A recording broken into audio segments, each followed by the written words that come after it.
I get it.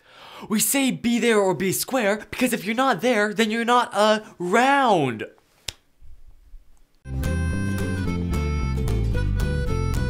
So recently, someone left an anti-messianic comment on one of my older videos that I thought was actually very interesting, and I would like to go through and respond to it right now. So, get ready. Let's leap right in. First word of second sentence.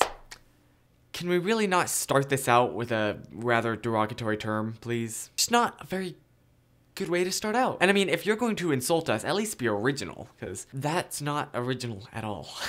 There is no theological difference between what Messianics believe and what a mainstream evangelical Christian believes. Yeah, there are. Evangelical Christianity says that through Jesus we don't need to observe the Torah anymore. Messianic Judaism says that through Jesus we do need to observe the Torah. In fact, the whole Messianic movement was created in the 1970s by Southern Baptists. I would just like to pause and admire your artistic use of caps lock right there, as a means to get Jews, who are not associated with Judaism, to buy this nonsense. Slight problem.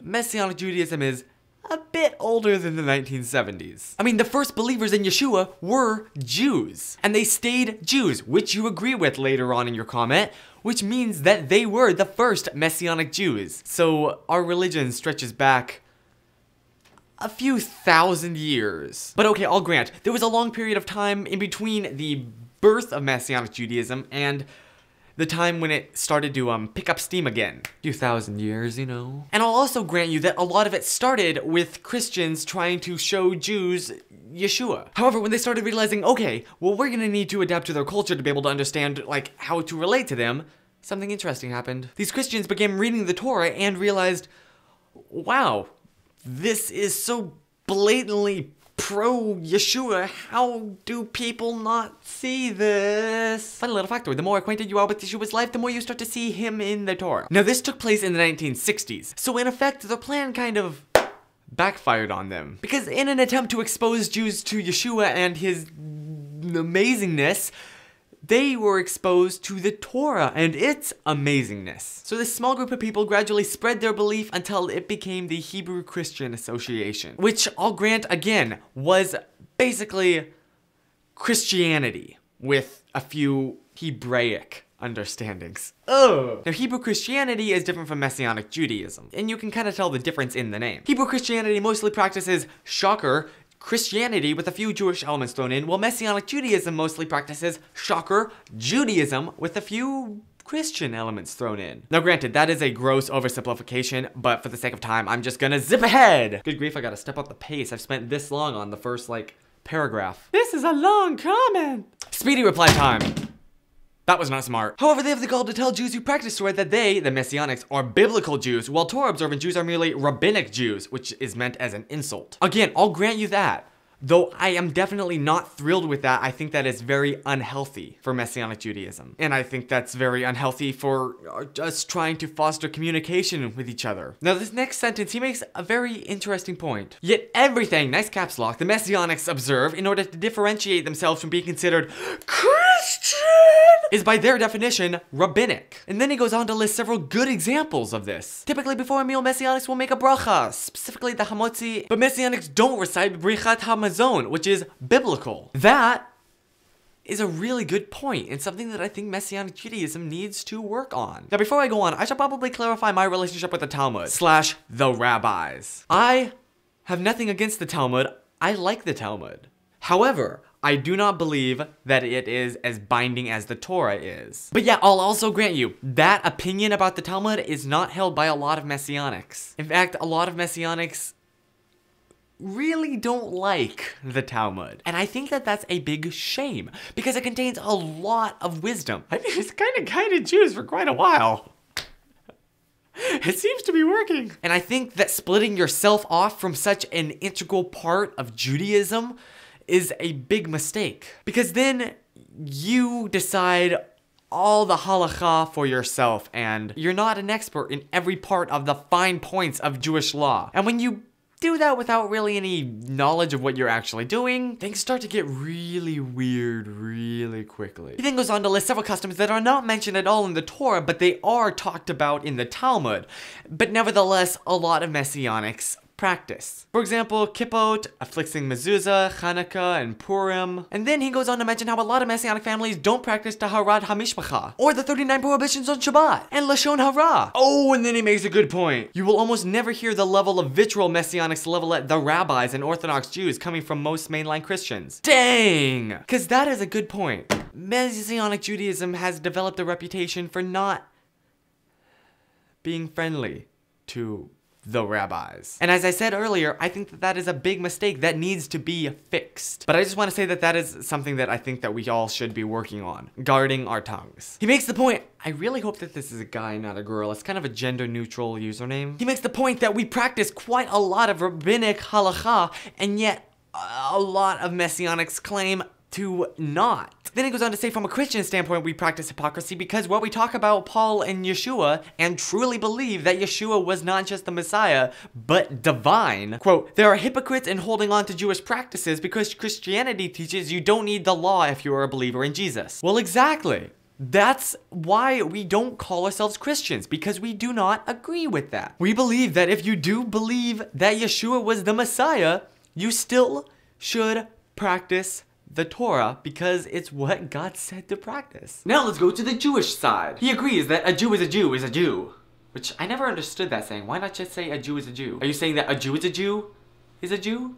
Can y'all just please agree to not say that anymore? Quote, they are, according to Torah law, an apostate at minimum. The Torah is very clear on this. They are not to be considered part of the congregation of Hashem. Meaning they, not the Jewish people, have cut themselves off from the Jews in the Torah. Now I have to say that I like that you are distinguishing that a Messianic Jew continues to be Jewish. Because the idea that Jews that convert to Messianic Judaism suddenly stop being Jewish, for some reason, it's still really big. So I like how you're saying, no, they are Jewish, but their behavior is not Jewish. So it's not a physical thing, it's a religious thing, which I think is a much better argument for both sides. Quote, culturally, the person may be born a Jew, but what he does is not considered Jewish. I'm grateful that you are phrasing it like that. Now, I would disagree with the notion that what we practice is not according to the Torah. But that deserves its own video, so I'm not going to get into that now. And you even say, quote, the amazing part of this whole thing is that most of the observant Messianics already are on the path to keeping the mitzvot. All they need to do is, quote, I just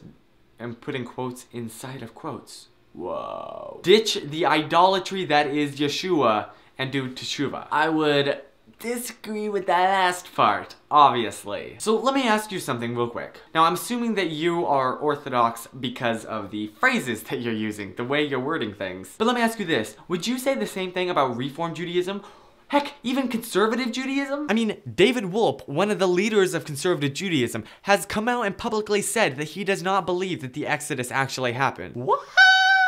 And honestly, to me, that sounds more heretical than what we believe. Because the belief that makes us Messianic Jews, that Yeshua was the Messiah, is in addition to the Torah. The Torah is the foundation, and we are adding something to the top of it. Now, which granted in turn exposes a whole bunch of stuff on the foundation that we didn't know was there, but I'm not gonna get into that. But if you undermine the Exodus from Egypt, that's the foundation of the entire Torah, which is the foundation of Judaism. So if you reject that, everything crumples. Just a thought that I had that I wanted to ask you. So I just want to say you were doing actually relatively fine with treating us like human beings, and then you get to the end and it kind of spirals very quickly.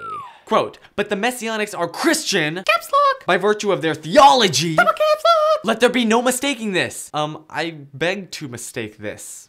That didn't sound right. I mean, I just explained a little bit ago, and I mean, in the video that you left this comment under, how we are different from Christianity in our theology, and it's a pretty stinking big difference. Quote, the only difference between them is that a Christian has the courage, conviction, and integrity to call himself or herself what he or she is, a Christian.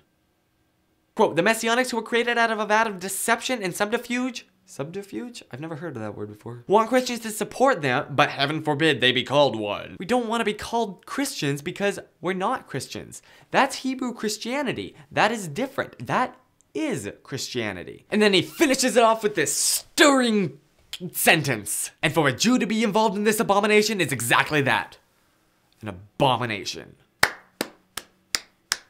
Well, he ended on a strong note. Although I think that his argument is incorrect, I do have to applaud how he ended with a strong finish.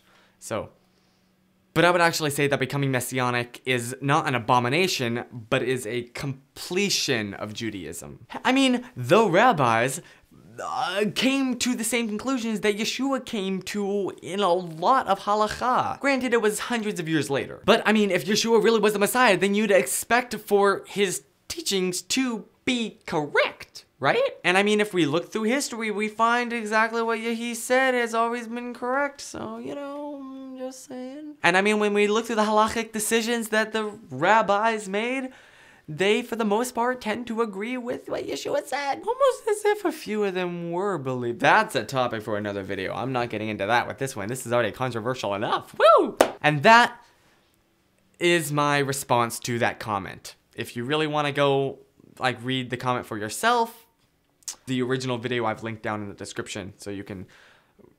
You'll see it. You'll see it. He made a few other points that I had to gloss over for time, but maybe I'll do a second one of these. I don't know. But Arikam 7, I'm making this video not to mock you or make fun of you. Heaven forbid that. I'm doing this because I perceive what you're trying to do is start a debate, and I am responding. So, 'tis your turn. What did I just do? Little word of advice: if you're recording through EOS Utility, don't just smack the keyboard. You don't know what you'll do.